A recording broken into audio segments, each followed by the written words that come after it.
मराठीला अभिजात भाषेचा दर्जा मिळाला म्हणजे नेमकं काय झालं? मराठीला त्याचा नेमका काय फायदा होतो? सर्व काही जाणून घेऊयात आजच्या व्हिडिओमधून।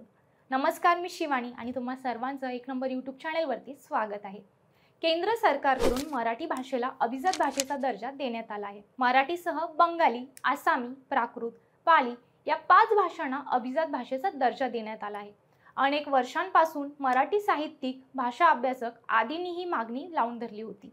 निवडणुकीच्या तोंडावर हा निर्णय घेण्यात आला आहे।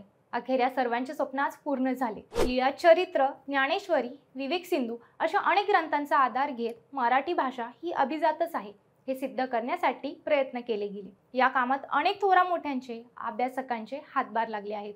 मराठी भाषेला अभिजात भाषेचा दर्जा मिळण्यासाठी चळवळ उभी करण्यात आली होती। राज्य सरकारने रंगनाथ पठारे यांच्या नेतृत्वाखाली एक समिती देखील नेमली होती। या समितीने 500 पानांचा अहवाल केंद्राकडे सादर केला होता, ज्यात मराठी भाषा वैशिष्ट्यपूर्ण असून ती अभिजात भाषेचे सर्व निकष पूर्ण करते याचे पुरावे देण्यात आले होते। तर अभिजात भाषा हा दर्जा मिळण्यासाठी आवश्यक असणारे निकष: संबंधित भाषा प्राचीन असावी आणि त्यातील साहित्य श्रेष्ठ असावे। भाषेचे वय 1.5 ते 2,500 वर्षांचे असावे लागते। त्या भाषेला स्वतःचे स्वयंभूपण असावेत। प्राचीन भाषा आणि तिचे आधुनिक रूप यांचा गाभा कायम असावा।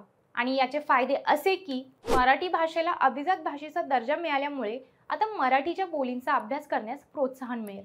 संशोधन आणि साहित्य संग्रह करण्याच्या दृष्टीने चालना मिळणार आहे। सर्वात महत्त्वाचं म्हणजे भारतातील सर्व 450 विद्यापीठांमध्ये मराठी भाषा शिकवण्याची सुविधा उपलब्ध केली जाऊ शकते। मराठीतील प्राचीन ग्रंथांना अनुवादित करण्यास सुरुवात होणार आहे। राज्यातील 12,000 ग्रंथालयांसाठी हा निर्णय महत्त्वाचा ठरणार आहे। या निर्णयानंतर सर्व ग्रंथालयांचे सशक्तीकरण होणार आहे। मराठी भाषेच्या उत्कर्ष, जपणूक व संवर्धनासाठी काम करणाऱ्या संस्था, व्यक्ती आणि विद्यार्थ्यांना मोठी आर्थिक व सरकारी मदत मिळू शकेल। अभिजात भाषेतील स्कॉलर्ससाठी दरवर्षी 2 राष्ट्रीय पुरस्कार दिले जातात। यापुढे हा पुरस्कार मराठी भाषेत काम करणाऱ्या व्यक्तीला मिळेल। तर मराठीसह 5 भाषांना अभिजात दर्जा देण्याआधी याआधी तमिळ, संस्कृत, तेलुगू, कन्नड, मल्याळम या 5 भाषांना अभिजात भाषेचा दर्जा दिला होता।